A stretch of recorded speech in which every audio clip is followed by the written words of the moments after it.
Wasiat Rasulullah Sallallahu Alaihi Wasallam yang menggetarkan hati dan meneteskan air mata. Sahabat Rasulullah Sallallahu Alaihi Wasallam yang bernama Abu Najih Irbad ibn Sariyah radhiyallahu taala anhu, beliau mengisahkan bahwasanya suatu hari Rasulullah Sallallahu Alaihi Wasallam pernah menyampaikan nasihat kepada kami. Sebuah nasihat yang menjadikan hati bergetar dan membuat mata menangis. Kami pun berkata, wahai Rasulullah Sallallahu Alaihi Wasallam, seakan-akan ini adalah wasiat perpisahan. Maka berikanlah wasiat dan nasihat kepada kami, wahai Rasulullah Sallallahu Alaihi Wasallam. Nabi Sallallahu Alaihi Wasallam bersabda, aku berwasiat kepada kalian agar kalian senantiasa bertakwa kepada Allah Subhanahu Wa Taala, senantiasa mendengar dan taat kepada pemimpin meskipun kalian dipimpin oleh seorang budak. Sungguh, orang yang hidup di antara kalian sepeninggalku, dia akan melihat terjadinya perselisihan yang banyak. Untuk itu, kalian wajib berpegang teguh pada sunnahku dan sunnah Al-Khulafa Ar-Rashidun yang terbimbing di atas jalan yang lurus.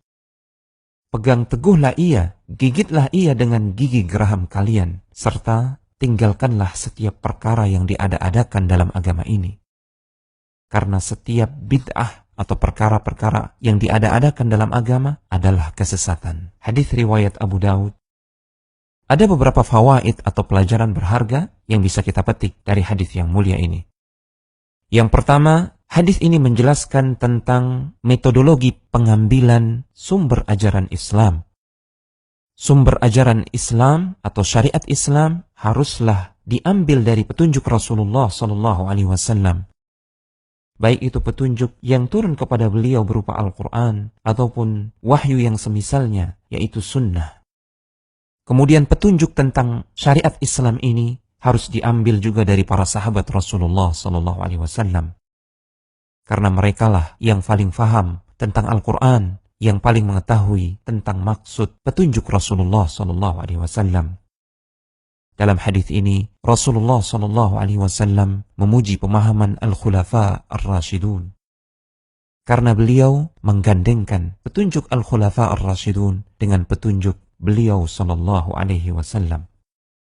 Yang kedua, dalam hadis ini terdapat rekomendasi langsung dari Rasulullah Sallallahu Alaihi Wasallam akan kebenaran pemahaman Al-Khulafa Ar-Rashidun, yaitu Abu Bakar As-Siddiq, Umar ibn Al-Khattab, Uthman ibn Affan, dan Ali ibn Abi Talib radhiyallahu ta'ala anhum ajma'in.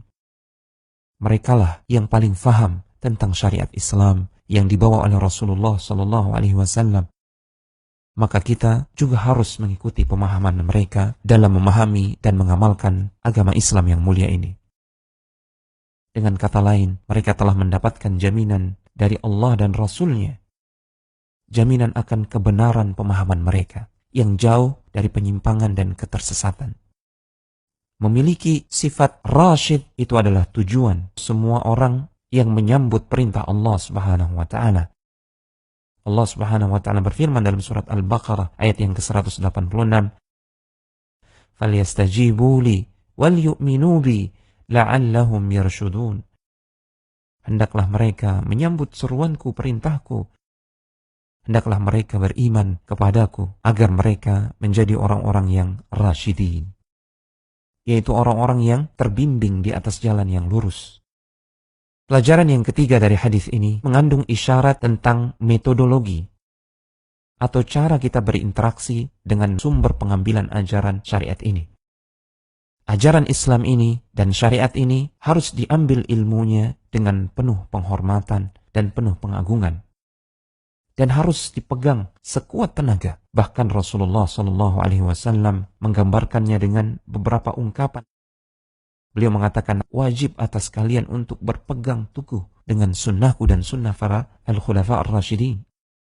Kemudian Rasulullah Sallallahu Alaihi Wasallam menambahkan penekanan dengan ungkapan beliau, gigit dia dengan gigi geraham kalian. Ini semua menggambarkan betapa kita harus memegang teguh sunnah Rasulullah Sallallahu Alaihi Wasallam.